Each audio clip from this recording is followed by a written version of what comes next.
하나님 말씀은 베드로후서 3장 1절부터 5절까지 먼저 읽겠습니다. 사랑하는 자들아, 내가 이제 이 둘째 편지를 너희에게 쓰노니 이 두 편지로 너희의 진실한 마음을 일깨워 생각나게 하여 곧 거룩한 선지자들이 예언한 말씀들과 주 되신 구주께서 너희의 사도들로 말미암아 명하신 것을 기억하게 하려 하노라. 먼저 이것을 알지니 말세에 조롱한 자들이 와서 자기의 정욕을 따라 행하며 조롱하여 이르되 주께서 강림하신다는 약속이 어디 있느냐. 조상들이 잔 후부터 만물이 처음 창조될 때와 같이 그냥 있다 하니 이는 하늘들이 예적부터 있는 것과 땅은 물에서 나와 물로 성립된 것도 하나님 말씀으로 된 것을 그들이 일부러 잊으려 함이로다. 원전으로 다시 보는 베드로후서 오늘 마지막 장 3장입니다. 창세기 1장 2절에 태초의 홍수, 그리스도 재림의 사인이란 제목으로 말씀을 나누겠습니다. 이 베드로 전서나 후서도 마찬가지로 사도가 성도들에게 보내는 편지입니다.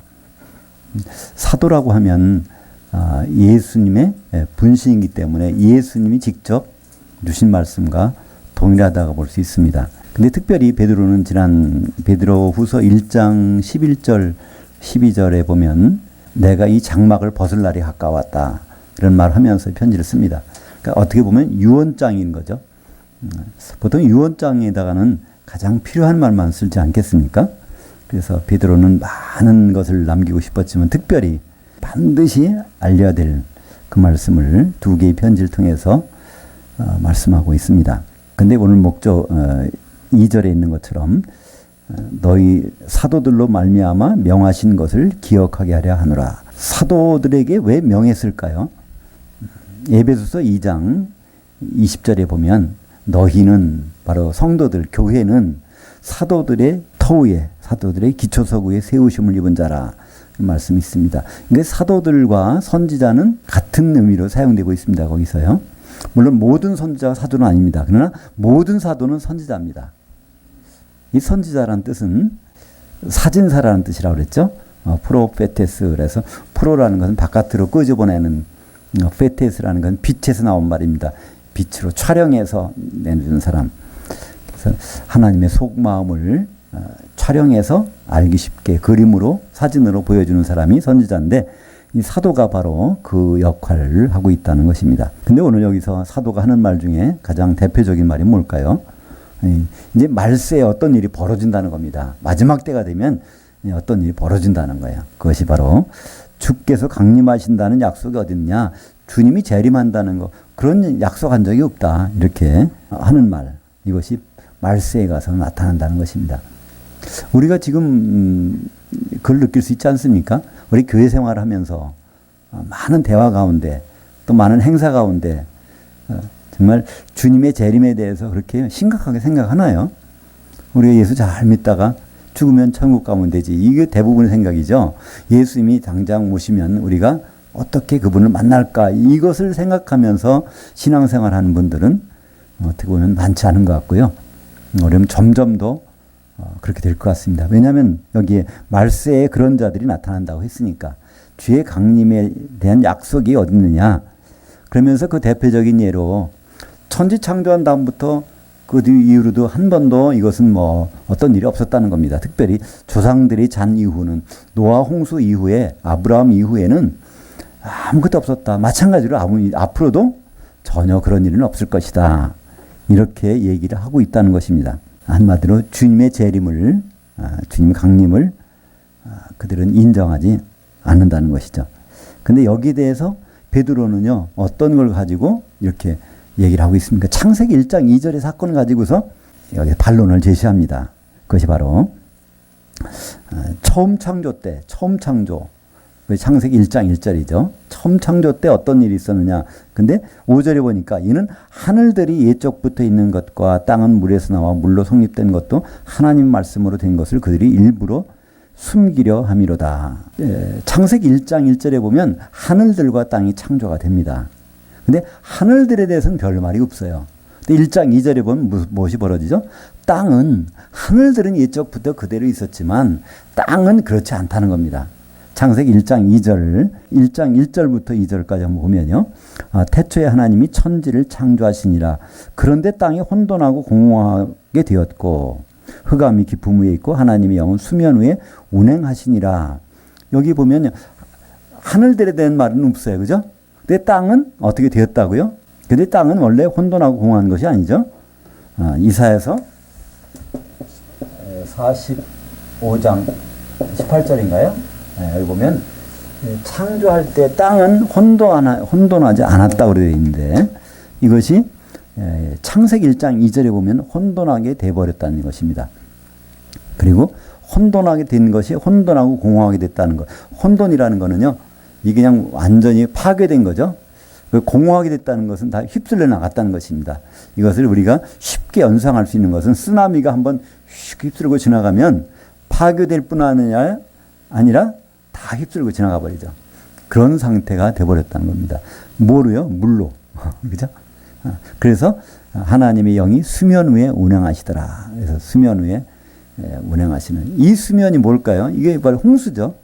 지면에 물이 덮이는 것, 그것이 홍수 아닙니까? 홍수라는 단어만 없는 것이지 창세기 1장 2절은 바로 태초의 홍수를 말씀하고 있는 것입니다. 그게 노아의 홍수하고도 틀립니다. 노아의 홍수는 그때는 흑암이란 말이 없잖아요. 태초의 홍수 때는요, 흑암이 있었기 때문에 이게 그냥 꽁꽁 얼어버린 거죠, 물이. 그래서 그 상태. 그래서 그것이 어떻게 변했죠? 하나님 말씀으로. 첫째는 빛이 있으라 그러니까 빛이 있으면 뭐가 되죠? 얼음이 녹아버리잖아요. 그러면 이제 물이 증발하게 되니까 또 물이 땅속으로 스며들게 되니까 그러면 이제 윗물과 아랫물이 생길 것입니다. 그래서 그 과정에서 육지가 솟아나게 되고요. 어떤 육지는 아직도 땅에 이게 머물러 있다는 거죠. 그 내용을 설명하는 것이 바로 5절이죠. 땅은 물에서 나와 물로 성립된 것도, 이게 원문에 보면요. 어떤 부분은 물에서 나와 있고 어떤 부분은 물과 겹쳐 있다. 디아라는 헬라어를 쓰는데요. 어떤 부분은 물 속에 잠겨 있고 어떤 부분은 물에 나와 있고 이렇게 된 사건은 바로 태초의 홍수라는 것을 말씀하고 있습니다. 이렇게 된 걸 왜 잊으려고 일부러 숨기려고 하느냐. 창세기 1장 2절부터 거기에 그런 내용이 쭉 돼 있는데, 그리고 거기서 하나님의 말씀으로 된 거, 어떻게 이것이 하나님 말씀으로 됐다는 거예요. 이때 말씀은 레마입니다. 하나님 뭐라고 말씀하셨다는 거예요. 로고스란 말이 아닙니다. 여기서는요. 어떤 말이 있었죠? 빛이 있으라 해서 녹여버리시고, 그 다음에 궁창을 나누시고, 그 다음에 또 묻지 드러나라 해서 드러나고, 나머지는 잠겨있는 건 바다로 칭하시고.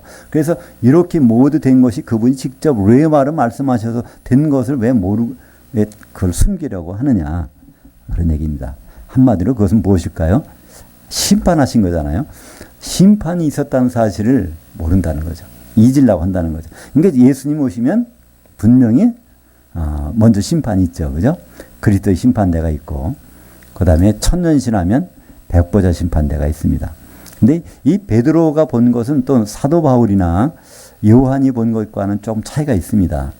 사도 바울은 직접 셋째 하늘까지 가서 그걸 다 보고 온 사람이에요.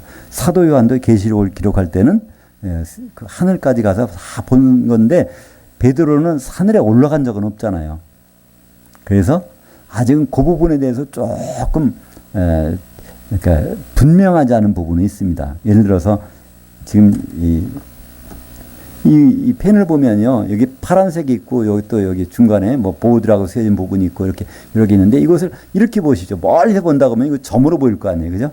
그러니까 베드로가 이걸 볼 때는 마지막 때는요, 주님이 재림하시고 그리스도의 심판대가 있는 것과 백보자 심판 천년이라는 기간을 그냥 한꺼번에 보고서 쭉 말하고 있는 것입니다. 그래서 그 부분이 나중에 이걸 바울은 이걸 조금 펴서 주고 요한계시록에 완전히 펴져 있죠. 그래서 그리스도의 심판대와 천년왕국과 그다음 백보자 심판대라는 것이 분명하게 드러나는데, 이 베드로는 기록하면서 이것이 주님의 날에 심판도 있고, 그리고 이게 불로 다 모든 천지만물이 다 없어진다는 거. 백보자 심판 때 그 심판 직전에 그렇게 되는데 베드로는 그걸 같이 써버립니다. 틀린 건 아닙니다. 그죠? 한쪽 여기 볼 때 이렇게 보이는 것뿐이에요. 이것을 볼 때 멀리서 보면 이거 점으로 보이잖아요. 점으로 보는 게 틀리지는 않잖아요. 근데 이것을 사도 요한은 옆으로 와서 딱 보여주죠. 우리가 달을 보면 달은 이렇다 얘기하지만요. 달은 항상 지구를 보면서 돌잖아요. 그죠? 근데 이 달의 뒷면은 볼 수가 없어요. 근데 달의 뒷면을 우주선을 타고 가서 뒷면에 딱 찍어 사진 보내면 그때 비로소 처음으로 달의 뒷면을 우리가 사진으로 요즘에 볼 수가 있잖아요. 마찬가지로 베드로가 볼 수 있는 부분들은 바로 그걸 같이 보고 있다는 것. 그러니까 그리스도의 심판대와 백보자 심판대가 있는 곳을 일직선상에서 놓고 보여주는 그런 그림이라고 할 수 있습니다. 그래서 이것이 하나님 말씀으로 되어 있다는 거. 1장 9절에 보면 직접 말씀하시잖아요. 하나님이 이르시되 천하의 물이 한 곳으로 모이고 묻이 드러나라 하시니 그대로 되니라. 하나님 묻을 땅이라고 부르시고 모인 물을 바다라 부르시니 하나님 보시기에 좋았더라. 이렇게 하나님 말씀 레마로 말씀하시니까 땅이 혼돈하고 공허한 것들이 하나 나와 있고 물속에 잠겨 있고 이것이 하나님 레마로 된 것을 사람들이 잊으려고 하는도다. 그걸 잊는다는 얘기는 주님의 재림 약속도 그냥 다 잊으려고 한다는 것을 말씀하고 있습니다. 그러니까 사실 창세기 1장은 주님의 재림을 설명하고 있잖아요. 그죠? 1장의 마지막 날에 하나님은 1장 31절에 뭐라고 하시죠? 보시기에 힘이 좋았더라는 거예요. 아주 하나님이 보시기에 힘이 좋아한 건 누굴 보시면 그렇게 힘이 좋아하실까요? 바로 우리 주님을 보실 때 보시기 힘이 좋았더라. 요단강에서 세례 받으실 때 내가 사랑하는 자, 내가 기뻐하는 자라. 그 변화산상에서도 내가 사랑하는 자, 내가 기뻐하는 자라. 아주 예수만 보시면 하나님은 아주 그냥 더 이상 다른 거 보실 필요가 없는 거예요. 여섯째 날 인간이 창조되고 같은 날에 창세기 5장 1절에 보면 같은 날에 아담이 등장합니다. 아담이 등장하는 그 날에 바로 모든 걸 이뤘다 하면서 보시기에 힘이 좋았더라. 안식이 온단 말이죠. 그러니까 예수님이 재림하시면 아담은 오실자의 모형이다. 로마서 5장 14절에 보면 이 창세기에 나오는 아담은 재림 예수의 모형이라는 거예요. 그러니까 아담이 지구상에 등장하자마자 하나님은 보시기에 힘이 좋았다라는데 이제 예수님이 재림하시면 하나님은 아주 보시기에 힘이 좋았더라. 그렇기 때문에 창세기 1장은 전체적으로 뭐 천지 창조하시고 모든 걸 다 지었고 모든 것들을 사람이 살기 좋게 지으셨다 이렇게만 보는 것이 아니라 거기서 볼 수 있는 것은 재림 예수가 오실 때 하나님이 참 기뻐하시겠구나 그것을 우리는 볼 수가 있는 것이죠. 근데 그런 사실을 사람들이 인정을 안 하려고 한단 말이죠. 6절입니다. 이들로 말미암아 그때의 세상은 물에 넘침으로 멸망하였을 때, 그러니까 노아 홍수 때 홍수가 나서 멸망한 거 그것이 다 사전 준비가 있었다는 거예요. 노아 홍수 때 물을 다 준비한 거. 태초의 홍수 때 그때 얼음이 녹으니까 그다음에 이 물이 이제 증발할 거 아니에요. 그러면 윗물로 올라가고 또 거기서 땅 속으로 얼음은 고체니까 흙으로 들어가지 못하지만 그러나 물이 되면 흙으로 스며서 그 밑에 샘까지 쫙 들어가잖아요.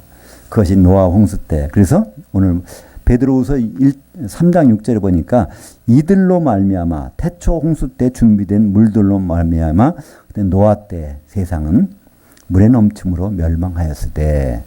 그래서 이것이 어떤 일들이 갑자기 우연이 되는 것이 아니라 하나님은 다 계획하시고 준비하신 것들이 일어난다는 것입니다. 창세기 1장 6절에 보면 물 가운데 궁창이 있게 하시고 그래서 윗물과 아랫물을 준비하십니다. 그것이 창세기 7장에 보면 그 물이 사용되는 것이 나오죠. 그죠? 7장 11절에 노아가 600세 되던 해 둘째 달 곧 그 달 열일된 날이라. 그날에 큰 기품의 샘들이 터지며 하늘의 창문들이 열려 40주야를 비가 땅에 쏟아졌더라. 그래서 이제 홍수로 심판하셨습니다. 근데 이번 7절 볼까요? 이제 하늘들과 땅은 그 동일한 말씀으로 불사르기 위하여. 여기 보니까 이제 그전에는 물로 심판했지만 앞으로는 불사르기 위해서 이게 준비되어 있다는 것입니다. 이 말씀도 창세기 나와 있어요. 창세기 9장 11절에 보니까 내가 너희와 언약을 세우리니 다시는 모든 생물을 홍수로 멸하지 아니할 것이라. 앞으로 심판이 없다는 것이 아니라 물로 멸하지 않겠다는 겁니다. 다시 말해서 불로 멸하시겠다는 것이죠. 사람들은 홍수 심판이 없다 그러니까 아예 심판이 없는 걸로 알고 있어요. 지금 많은 사람들이 태어납니다. 하나님 심판이 다시는 없대. 노아 때 다 심판하셨으니까 없대. 그것은 홍수 심판이 없다는 얘기지 심판이 아주 없다는 것은 아닌 것이죠. 사실은 홍수 심판조차도 사람들은 없다는 걸 안 믿었잖아요. 왜 바벨탑을 쌓죠? 노아 홍수 다음에 하나님 말씀하셨어요. 홍수로 심판하지 않을 것이니까 너희들은 다 땅을 흩어져라. 그리고 홍수로 심판하지 않겠다. 그러니까 그들이 나온 반응은 뭘까요? 우리는 홍수가 나더라도 혹시 하나님 저렇게 말씀하시지만 홍수로 심판하더라도 우리는 안전하려면 이 탑을 쌓아가지고 하늘까지 닿게 쌓자. 그럼 홍수가 내려도 우리는 꼼짝없다. 그리고 하나님 흩어지라고 하지만 우리는 흩어짐을 면하자. 지면에. 그래서 그 바벨탑을 쌓습니다. 그러니까 노아 홍수 심판한 다음에 그래서 영이 없는 사람 다 죽어버리고 노아의 8식구만 남아서 있는 것 같지만 그들이 바로 생각해낸 것은 하나님을 거역하는 것부터 시작합니다. 그죠? 하나님은 흩어지라고 그러는데 흩어짐을 면하자. 홍수 심판은 없겠다 그러는데 홍수가 나더라도 우리는 안전하게 탑을 쌓자. 이렇게 거슬러 가는 것을 볼 수 있습니다. 그것이 바로 그들만의 일일까요? 우리 인간의 대표적인 사상이 아닐까요? 그래서 불로 심판하시는 것. 앞으로는 이제 불로 심판을 하신다는 것입니다. 그것을 마태복음 3장 11절에 세례 요한은 얘기를 하잖아요. 나는 지금 물로 잠기게 하고 있는데 내 뒤에 오시는 이 그리스도께서는 바로 성령과 불로 세례, 이게 심판이거든요. 세례라는 건 잠기게 하는 건데요. 성령과 불로 잠기게 하신다. 근데 그것을 잘못 이해하면 그렇습니다. 성령의 불세례를 받으라 그러죠. 이 말 가지고 그렇게 얘기해요. 예수님은 성령과 불로 세례 주는 분이다. 그러니까 성령은 불세례 받는 거예요. 이렇게 얘기하는데요. 그 마태복음 3장 11절, 12절에 보면 설명이 나오거든요. 그거를 성령 세례는 뭔지요? 결을 통해서 성령에 잠긴 사람들은 알곡을 곡간에다가 듣고 성령에 안 잠긴 사람들은 불로 잠기게 한다는 거예요. 불로 태워버리는 그것을 말씀하고 있습니다. 그러니까 성령 세례, 불 세례가 있는 것이 아니라 앞으로 세례는 하나밖에 없습니다. 그죠? 에베소서 4장 10절, 11절 거기 보면 5절에 보면 그 말씀이 나오죠. 성령 세례가 하나라고 그래요. 세례가 하나. 그러니까 성령 세례밖에 없다는 거예요. 우리는 지금도 물 세례를 줍니다. 그죠? 교회에서. 그 물 세례를 받은 사람들이 세례 교회인으로 입적이 되고 하는데 사실은 물 세례라는 것은요. 성경에서 말씀하는 것이 아닙니다. 그건 요한의 세례예요. 예수님의 세례라면 물 세례가 아니라 성령 세례입니다. 성령 세례 받기 싫다? 그러면 받는 방법 다른 세례가 있다는 거예요. 그것이 바로 불 세례라는 겁니다. 그러니까 선택은 있습니다. 성령 세례 받을 것인지 불 세례 받을 것인지 우리에게는 선택이 있습니다. 그리고 요한계시록 21장 1절에 보니까 또 내가 새 하늘과 새 땅을 보니 처음 하늘과 처음 땅이 없어졌고 바다도 다시 있지 않더라. 결국은 다 없어버리시겠다는 거. 우리는 하나님이 창조하신 이 아름다운 강산에서 하나님을 찬양하며 영원히 살고 지고 하지만 하나님의 뜻은 그거와는 조금 다르다는 것입니다. 결국은 이거 다 없애버리실 거예요. 근데 왜 지금까지 내버려 두실까요? 하나님이 여기서 기다리고 계신 것이 있으니까. 어떤 공장에서요, 어떤 제품이 다 생산되면 더 이상, 그건 없애버리거든요. 다른 공장은 모르지만 예를 들어서 광산이나 또 유전 같은 데서는요, 거기 나오는 탄을 다 캐버리면 다 이건 폐기해버립니다. 유전도 마찬가지예요. 기름을 다 뽑으면요, 그걸 반드시 법적으로 그걸 시주공을 다 막게 돼 있어요. 폐쇄해서 원상복구 하게 돼 있어요. 그렇지 않으면 벌금이 물립니다.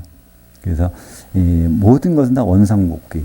하나님도 지금 천지만물을 창조하셨어요. 공장을 지으신 거예요. 이 우주가 이 공장이에요. 무엇 만드는 공장일까요? 어린 양이 신부 만드는 거예요. 그죠? 그러니까 이걸 다 불태운 다음에 그때 남는 게 하나 있어. 어린 양이 신부인 새 예루살렘이 남잖아요. 그거를 지금 위에서 이 삼라만상을 다 준비하시고 하신 것이 그것만 딱 됐다 하면 그때는 옛 하늘이 땅이 온데간데 없더라. 뭐로 치우실까요? 바로 불로 다 치우신다는 것. 그것이 바로 베드로 후서에서 오늘 3장에 말씀하고 있는 것입니다.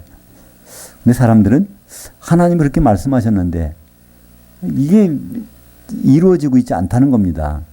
그것을 바로 8절에 보니까 사랑하는 자들아 주께는 하루가 천년 같고 천년이 하루 같은 이 한 가지를 잊지 말라. 근데 이 말씀은 무슨 말씀일까요? 정말 하나님은 어떤 심장일까요? 창세기 2장 24절 그걸 갖고 있는 거예요. 남자가 부모를 떠나게 해서 그 아내와 합해서 한 몸이 되도록 하는 것이 하나님은 빨리 하고 싶은데 그러면 시간은 자꾸만 가는데 그게 아직은 지체되고 있다는 뜻이죠. 예수님도 마찬가지고 지금 아내를 만나러 와야 되는데 아내가 지금 결혼 준비는 안 하고 딴 데 하늘 팔고 있단 말이죠. 얼마나 그게 마음이 하루가 천년 같고 천년이 하루 같다는 거죠. 빨리 결혼하고 싶은데. 근데 우리는 이걸 어디서 써먹죠?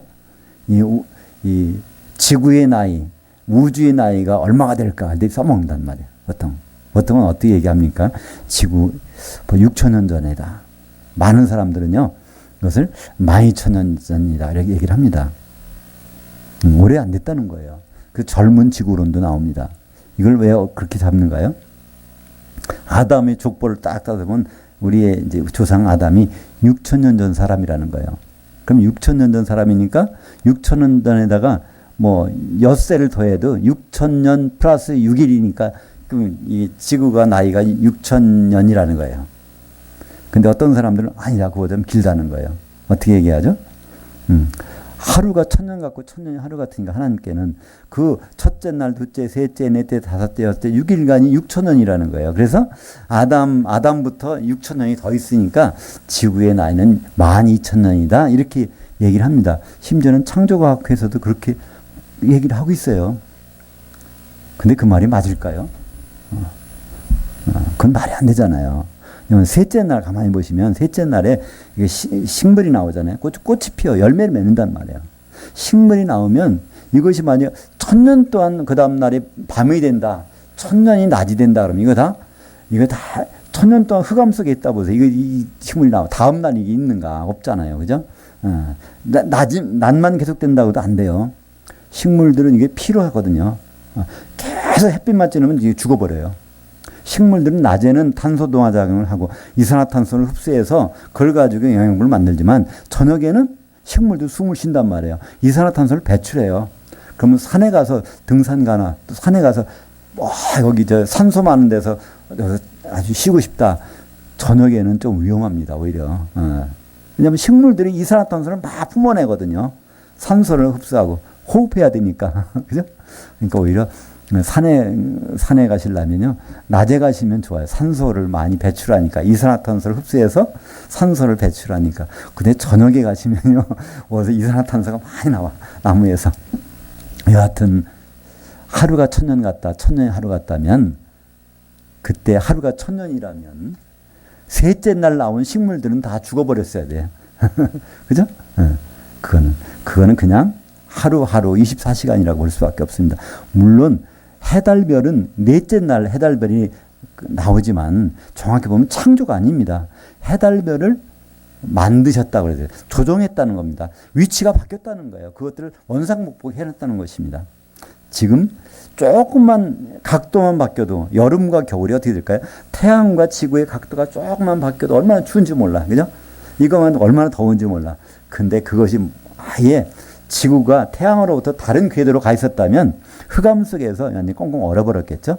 그것을 다시 원상복귀, 원위치시키는 그것이 이제 넷째 날이 있은 것이지 그것이 24시간으로 봐야 되는 것이 그걸 천년이라고 보면은 곤란한 것이죠. 천년이라고 보는 근거를 오늘 베드로 후서 3장 8절을 가지고 하는데 이것은 하나님의 심정, 주님의 마음이 그렇다는 것이지 창세기에 나오는 첫째, 둘째, 셋째, 넷째 날 그런 날들이 하루가 천년이라는 얘기는 절대로 아니라는 것입니다. 9절에 보니까 주의 약속은 어떤 이들이 더디다고 생각하는 것이 같이 더딘 것이 아니라 여기 이유가 나와요. 왜 하나님 이렇게 지각하실까? 주님이 재림하시는데 왜 이렇게 지체하실까? 그것은 그분이 게을러서 그러는 것이 아니라는 거예요. 바로 사람들이 한 사람에도 회개해서 온전한 몸을 이룰 그 기회를 주기 위해서 그렇다는 것을 여기에 주님의 마음을 여기서 적어놓고 있죠. 주의 약속은, 이 주의 약속이라는 것은 무슨 약속이죠? 우리는 베드로후서 3장 4절에 보면 거기 나왔죠. 주께서 강림하신다는 약속. 그러니까 주님이 재림하시는 약속이 사람들은 너무 더디다. 2000년 전에도 벌써 요한계시록이 기록된 것이 지금부터야 1900년 전인데요. 1900년 전에 주님이 속히 오신다고 그랬는데 아직도 안 오셨어요. 이건 너무 더딘 거 아닌가? 근데 그 이유가 베드로는 얘기를 하죠. 이유가 이렇다고. 더디다고 더딘 것까지 아니라 참고 계시다는 거예요. 지금에 당장 오실 수 있지만 오시면 낭패당할 사람들이 참 많다는 겁니다. 우리는 너무나 지금 태연해요. 그죠? 태연해. 뭐든지 우리는 너무나 느긋하고 태연해. 근데 만약 당장 오셔보세요. 기름 준비하는 사람들 어떻게 되는가? 내가 너희를 도저히 모르겠다. 불 섞인 유리바다로 던져진다는 그것이 당장 이루어지는데 우리는 너무나 기름 하나도 없으면서도 태연해. 주님 오시려면 오세요. 그렇게 생각하는 사람들이 있는 거예요. 우리는 모든 것이 태연하죠. 예배 자체도 태연하잖아요. 그죠? 과거에는 주님과 제사를 지내는 거, 예배를 지내는 거는 항상 뭘 쳐놓고 지내요? 휘장 쳐놓고 나서 지낸단 말이야. 하나님을 만나면 큰일 나니까, 타 죽으니까. 그죠? 그 휘장이 있는 데서 가만 제사 지내기 때문에 성전에서 제사 지내고 성막에서 제사 지내는 거예요. 다른 데서 제사 지내면 하나님 나타났다가는 타 죽으니까. 근데 우리는 하나님께 예배를 드린다면서도 별 위기의식을 안 느껴요. 하나님 나타나면 나타나는 것이지. 그래요. 죄인 된 인간이 하나님 직접 만나면 타 죽거든요. 가장 안전한 장소는 교회니까 우리는 이 피라는 예수의 피의 보호막이 있는 교회 안에서 안전하게. 그러니까 1년 동안 그 홍수가 져도 가장 안전했던 건 노아 방주는요. 왜 안전했을까요? 안팎으로 역청이 발려져서 그래서 안전했잖아요. 나무가 튼튼해서 그런 거예요? 아니에요. 나무 속으로 물이 스며들 수 있는데 역청이 발려지니까 아주 안전했단 말이에요. 출애굽하기 전날, 그죠? 6월절 시작된 날. 그때 장자들이 다 죽어가는데 바로 그 피를 바른 그 집만큼은 안전했어요. 우리는 우리 예배를 왜 마음 놓고 드릴 수 있냐면 예수 그리스도의 피가 있는 곳, 그것이 바로 교회이기 때문에 여기서는 안전하게 우리는 예배를 드릴 수가 있습니다. 주님은 정말 요한계시록 22장 20절에 그러니까 성경의 마지막 책이 요한계시록인데 요한계시록의 마지막 장이 22장이에요. 근데 22장에는 3번이나 7절과 12절과 20절에 주님은 말씀하셨어요. 반복해서 내가 속히 오리라. 내가 속히 오리라. 진실로 속히 오리라. 강림하신다는 약속뿐 아니라 아주 그냥 거듭거듭 말씀하셨는데 아직도 못 오시고 계세요. 거기에 대한 모든 책임은 주님께는 없습니다. 오히려 그분이 사랑이 크다는 증거죠. 지금까지 안 오신다는 것은요.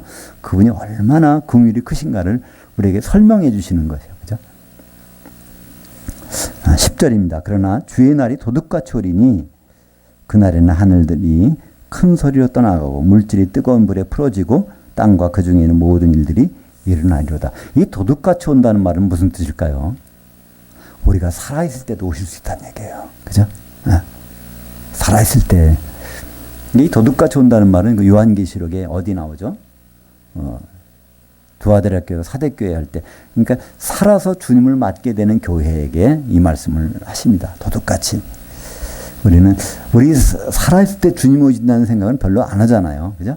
우리 죽으면 천국 가는데 뭐 이렇게 생각한단 말이에요. 근데 살아있을 때 주님 오신다면 이건 심각한 문제일 수 있잖아요. 물론 기름이 준비된 분들에게는 뭐 오히려 기다리는 일이지만 그게 준비가 안 된 상태. 내일 준비해야지 뭐 이렇게 생각했던 분들에는 큰일 나는 거잖아요. 근데 참 우리가 너무 감각이 없는 것 같아요. 이제 감각이 살아있다면 그 한센 지병, 나병 환자분들이 문제는 감각이 없는 거잖아요. 감각이 없으니 손이 잘라져 나가도 아프지가 않으니까. 잘 요한계시록 20장 11절입니다. 또 내가 크고 흰 보좌와 그 위에 앉으신 이를 보니 땅과 하늘이 그 앞에서 피하여 간 데 없더라. 그러니까 백보자 심판이 열리기 바로 직전에 이거다 우리가 보는 이 우주는 날아가 버리는 거예요. 없어져 버리는 거예요. 백보자 심판 다음에 없어지는 건 아니에요. 백보자 심판 일어날 순간에 이미 없어져 버린 거예요. 백보자 심판이 있는데 그 다음에 불못이냐 이제 새 예루살렘이냐 이렇게 갈라지는 것이죠.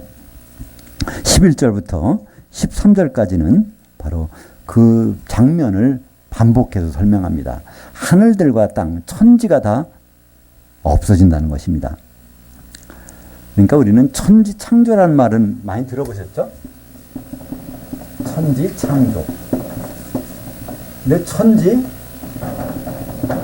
천지소각이라는 말은 별로 안 들어보셨죠? 그죠? 천지소각. 이게 천지창조는 창세기 1장 1절. 천지소각은 베드로 후서 1장 3장 7절하고 또 우리가 지금 본 부분들이죠. 12절 13절 이것이 바로 천지소각이에요. 이건 분명히 있어요. 우리는 이 부분을 너무나 그냥 감각 없이 지나가. 이 어제 떴던 태양이 오늘 내일도 뜰 거고 오늘도 떠 있고 또 별도 마찬가지고 모든 걸 그렇게 생각하지만 언젠가는 이거는 다 없어진단 말이에요. 그 우리는 쉽게 경험하잖아요. 어제 있던 가족 중에 한 사람이 내일은 없을 수도 있어요. 그죠?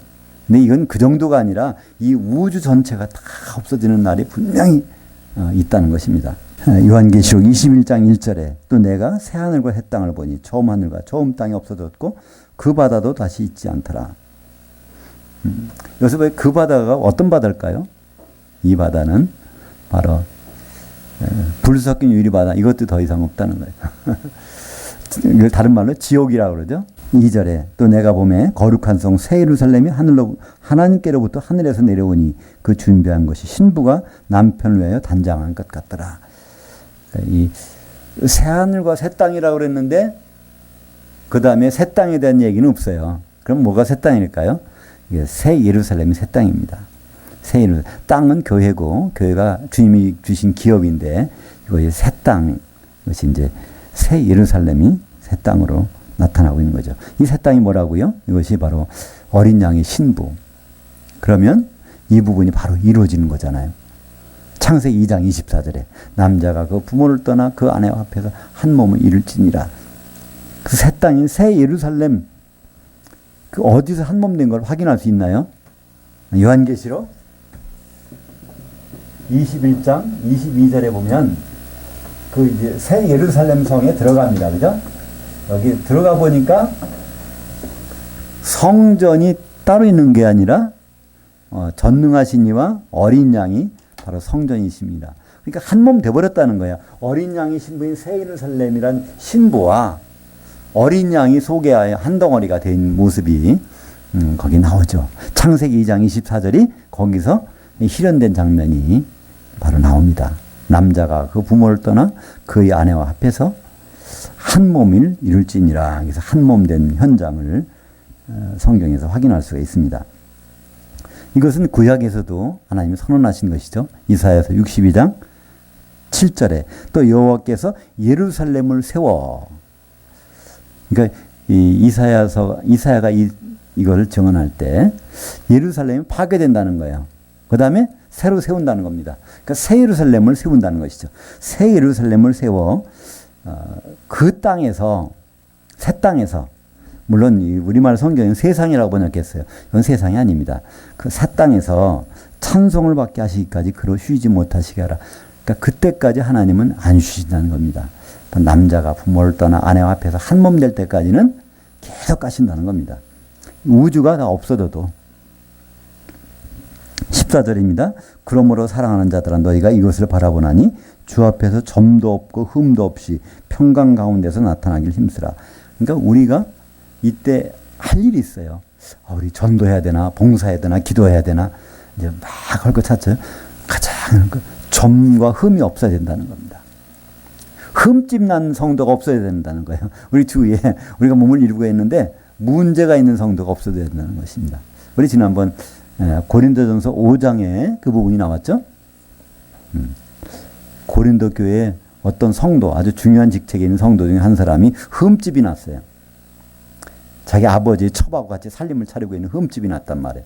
그러니까 그거를 바울은 그때 당시 에베소에 있었고 고린도 교회는 멀리 떨어져 있는데 거기서 그러잖아요. 바울은 내가 영으로 거기 가서 너희들과 함께 모여져서 너희들은 다 내 영과 같이 모였다는 거예요. 그래서 그 사람을 사탄에게 내어줬다는 겁니다. 왜 내어줬어요? 육신은 내주고 영으로라도 구원 좀 얻게 하려고 이렇게 했다는 겁니다. 한마디로 저렇게 가다가는 영까지도 완전히 용서받지 못하는 생명책 이름이 지어진 있을까봐 여기까지만 살아. 나중에 그냥 불못에 안 들어가게 해줄게. 바울이 사도로서 그 일을 했다는 것을 고린도전서 5장에서 우리에게 말씀하고 있는데요.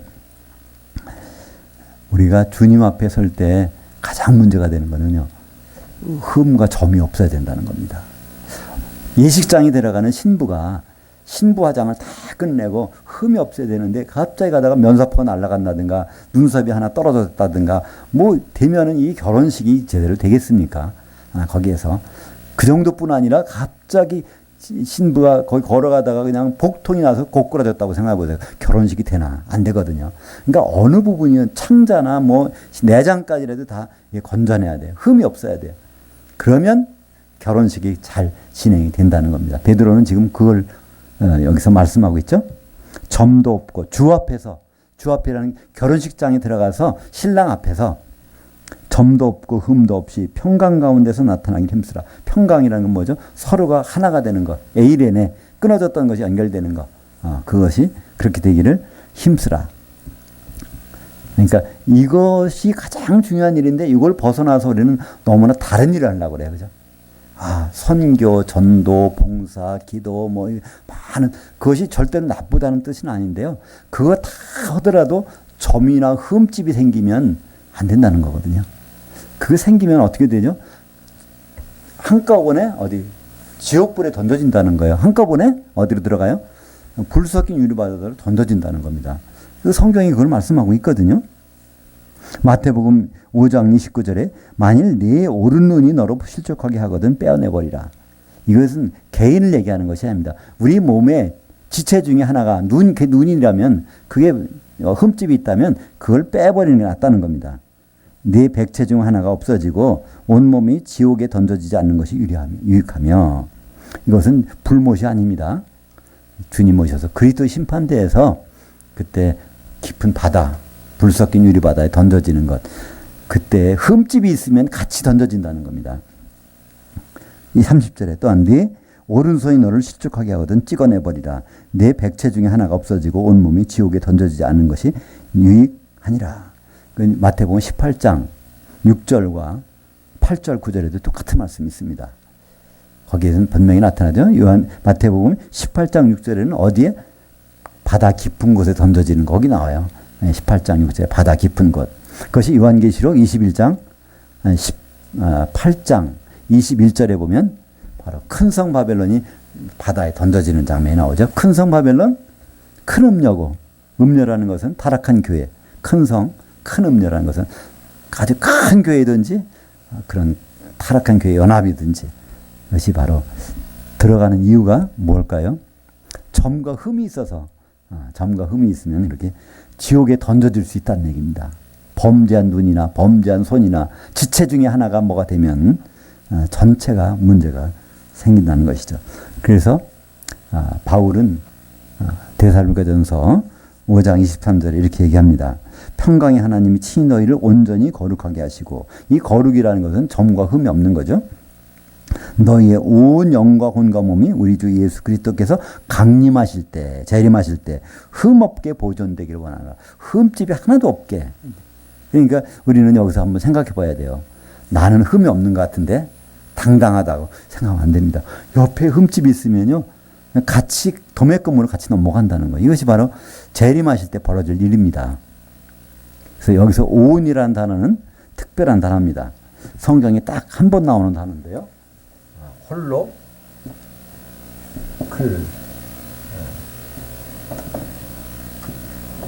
홀로클레로스라는 단어인데요. 이 성경에 딱 나오는 헬라어입니다.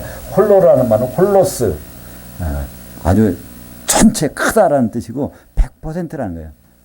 그리고 클레로스라는 것은 이건 지체들이라는 얘기입니다. 그러니까 교회에 몸을 이루는 모든 지체들, 그러니까 사람 말하면 손톱 발톱까지, 속에는 내장, 콩팥까지, 그런 모든 것들이 모여서 영과 혼과 몸, 다 단수거든요. 영도 하나고 그때는 혼도 하나야 되고 몸도 한 몸을 이루어서 그렇게 그리스도 강림하실 때 그 앞에 흠없게 나타나기를 원하노라. 그래야 결혼식이 이루어진다는 거예요. 그때까지는 주님이 안 오시고 하루가 천년같이 천년이 하루같이 그냥 기다리고 계신다는 것을 말씀하고 있죠. 15절입니다. 또 우리 주의 오래 참으심이, 그래서 이렇게까지 지금 주님은 안 오세요. 못 오시는 거죠, 사실은. 구원이 될 줄로 여기라. 이 구원은 혼의 구원입니다. 왜냐하면 영의 구원은 각자 받는 건데 우리가 같이 흠이 없게 되려면 혼의 구원이 당연하겠죠. 더구나 이 혼의 구원이라는 건 뭘까요? 여러 사람 생각이 다른 것은 아직은 안 된 거예요. 그죠? 혼이 예수님 생각으로 통일되는 것. 머리 대신, 교회의 머리 대신 예수님 생각으로 통일되는 그날이 바로 혼의 구원의 날이죠. 우리가 사랑하는 형제 바울도 그가 받은 지혜대로 우리에게 너희에게 이같이 썼고, 바울도 이렇게 썼다는 거예요. 뭐에 대해서? 지금 마지막 때 일에 대해서 쓴 겁니다. 바울이 쓴 것, 모든 걸 얘기하는 것이 아니라 여기에 대해서 썼다는 것은요, 주의 날에 대해서, 주님이 재림에 대해서 자세히 썼다는 것입니다. 근데 그 중에 알기 어려운 것들이 들어있다는 겁니다. 이건 왜 그럴까요? 바울이 쓴 것이 참 알기 어려운 게 좀 들어있다는 거예요. 차이가 있어서 그렇습니다. 바울은 특별히 직접 셋째 하늘에 올라가서 고린도후서 12장 2절에 그거를 다 본 사람이야. 모든 것을. 근데 베드로는 그걸 다른 사도들은 거기까지는 못 봤거든요. 그러니까 그걸 이해할 때는 조금 알기 좀 어려운 부분이 있어요. 근데 무식한 자들과 굳세지 못한 자들이 성경들과 다른 성경들과 같이 그것을 억지로 풀다가 스스로 멸망에 이르느니라. 억지로 푼다는 원래 단어는 비튼다는 거예요. 이렇게 바라보고 여러 가지 해석을 해본다는 거예요. 여러 가지 해석. 그래서 이 말씀을 가지고 성경은 조심해야 돼. 이거 함부로 풀으면 안 돼. 함부로 해석하면 안 돼. 이런 말이 여기서 나오는 거거든요. 바울이 그거 쓴 것들, 그거를 함부로 해석하면 안 된다. 근데 그 말이 맞긴 맞아요. 우리는 성경을 함부로 해석할 수 없습니다. 그러면 큰일 나요. 그러나 성경은 읽고, 보고, 듣고, 읽고, 그거를 주목하는 거, 이건 반드시 해야 돼요. 그걸 하라고 그랬지 해석해보라는 말은 없단 말이에요. 우리는 자꾸만 해석하려고 그러는 게 잘못된 길로 빠지는 거예요. 그죠? 요한계시록을 보세요. 거기서 이 말씀을 읽는 자와 듣는 자들과 그것을 지켜보는 자들, 이 말씀이 정말 그렇게 되나? 이런 사람에게 복이 있다고 그랬지, 요한계시록을 잘 해석해내는 사람, 잘 풀어내는 사람, 여기 쫓아가서 보는 사람이 복이 있다고 안 그랬단 말이에요. 우리는 그냥 덮어놓고, 성경 말씀은 이거는 해석하면 안 되고, 무조건 덮어놓고 있는데, 이거는 목사님들이 봐야 되는 거야. 뭐 뒤에 요한계시록 이렇게 하는데요. 그게 아니란 말이에요. 그거는 읽어야 되고, 또 들어야 되고, 주목해서, 유의해서 봐야 되는 것, 바로 성경입니다. 특별히 주의 날, 마지막에 대한 부분은, 그건 우리가 유심히 볼 필요가 있어요. 다만, 이게 비틀어서 해석하면 안 된다는 거예요. 자기 뜻대로 해석하면 잘못될, 스스로 멸망에 이른다 그러잖아요. 그러니까 성경을 해석하는 사람들은요, 스스로 멸망에 이른대요, 그냥. 그것이 실제적으로 이루어지는 건 당연한 거겠죠. 성경이라니까. 이거 성경을 아주 해석하는 사람들, 이거는 너무나 잘못될 가능성이 너무 많습니다. 저도 사실은 해석하려고는 안 그래요. 나름대로는 해석을 했는지는 모르겠지만은 가급적 보려고 그러죠. 성경을 확인해 보려고 그러지, 이걸 해석한다는 건 너무나 위험한 일이잖아요. 내가 잘못 해석하면 나도 잘못되고 이걸 받는 분도 잘못되니까 저는 그래서 성경은 끝까지 보려고 노력합니다. 그래서 원전으로 다시 보는 베드로후서 이것도 다시 보는이지 원전으로 해석하는 일이 아니에요. 해석할 수 없습니다. 그러나 우리는 반드시 봐야 됩니다. 17절에 그러므로 사랑하는 자들아 내가 이것을 미리 알았은즉 너희가 이것을 미리 알았은즉 무법한 자들의 미혹에 이끌려 너희가 굳센 데서 떨어질까 삼가라. 그러니까 우리는 자꾸만 미혹을 받을 수 있다는 거예요. 굉장히. 더구나 이걸 미리 알면 알수록 그럴 수가 많다는 거예요. 그러나 그렇기 때문에 우리는 필요한 게 있습니다. 그것이 바로 18절에 오직 너희는 우리 주 곧 구주 예수 그리스도의 은혜와 그를 아는 지식에서 자라가라. 우리는 성경을 안 볼 수가 없어요. 지식이 자라가야 되니까. 여기 자라가라는 얘기는요, 확대되라는 얘기예요. 점점 그분에 대한 지식이 많아져야 돼요. 예수님에 대한 그 지식이 날마다 이게 증가가 돼야 돼요. 어제는 요거까지 알았다면 오늘은 이만큼, 내일 이만큼 계속해서 그렇지 않으면 미혹을 당한다는 거예요. 점점 거기에 대해서 미리 알았지만 우리는 오히려 또 미혹에 이끌릴 수가 있다는 것이죠. 왜 그렇죠? 우리에게는 원수가 있습니다. 상대방이 있다는 거예요. 우리는 그냥 개인 플레이 하는 게 아니에요. 우리는 그냥 골프 치는 게 아니란 말이에요. 골프 같은 거는 자기와의 싸움이라고 그러죠. 이게 자기와의 싸움이에요. 근데 다른 경기들은 상대방이 있잖아요. 축구 경기도 상대방이 있고, 그죠? 어떤 상대방이 우리는 상대방을 의식을 안 하니까 상대방이 있단 말이죠. 지금도. 그 상대방은 언제까지 있어요? 예수님 오실 때까지. 예수님 쇠사슬과 무적행의 열쇠를 가지고 그걸 결박해서 무적행에 집어넣을 때까지는 상대방, 영적인 싸움에 상대방이 있는데 그 상대방과 마주하려면 뭐가 되죠? 예수 그리스도를 아는 지식에서 이게 자꾸 확장이 돼야 되는 거예요. 오늘은 여기까지 알았다면 내일은 이만큼까지 점점 우리는 지식에서 확대되는 일이 필요한 것입니다. 영광이 이제와 영원한 날까지 그에게 있을지어다. 여기서 영원이라는 것도 이게 원래 한 시대입니다. 말하면 천년왕국이죠. 근데 천년왕국까지 그와 있으면 그 다음부터는 자동적으로 있는 곳이 정해져 있어요. 그래서 사실은 그냥 영원한이라는 것을 천년왕국과 국한될 필요는 없습니다. 그러나 문자적으로 보면 이것은 그 한 시대, 바로 천년왕국을 염두에 두고서 말씀하고 있는 것이죠. 베드로는 베드로후서 1장 11절 12절에 있는 것처럼 나에게 죽을 날이 가까웠다 하면서 마지막으로 그러니까 피를 토하는 심정으로 이 말씀 당부를 합니다. 핵심은 뭘까요? 예수님이 재림하신다는 거예요. 그분이 강림하신다는 건데 또 분명한 것은 말세에 그렇지 않다고 주장하는 사람들이 상당히 나온다는 거예요. 그것도 어떻게? 성경책을 가지고 주장한다는 거예요. 특별히 오늘 창세기 가지고. 그러니까 이 창세기를 보는 각도가 너무나 다르잖아요. 창세기 볼 때. 창세기 똑같은 창세기를 보면서 이거 옛날에 창조된 때와 그냥 같이 있다고 하는 사람과 그렇지 않고 창세기 보니까 홍수가 있었다네. 태초에 홍수가 있었는데 그것이 이렇게 갖고 준비된 물로 노아 홍수 때 심판됐다. 이렇게 보는 사람이 다르다는 거예요. 똑같은 성경 지식을 보면서도. 그러니까 예수 그리스도를 아는 지식에서 자라가라. 이는 창세기부터 시작된 재림에 대한 약속. 그것은 결코 그러니까 변질될 수 없는 하나님의 약속입니다. 왜 안 오실까요? 그분이 너무나 참을성이 많으셔서 안 오십니다. 그만큼 우리는 굉장히 위태한 상황에 있는 사람들이 참 많다는 거예요. 그와 당장 오시면 멸망당할 사람들이 어디에? 교회 안에. 세상 사람들은 염두에 두고 얘기하는 것이 아니니까요. 지금 바로 예수를 믿는다고 하는 사람들 중에서 얼마든지 멸망당할 사람들이 많다는 겁니다. 왜 그렇죠?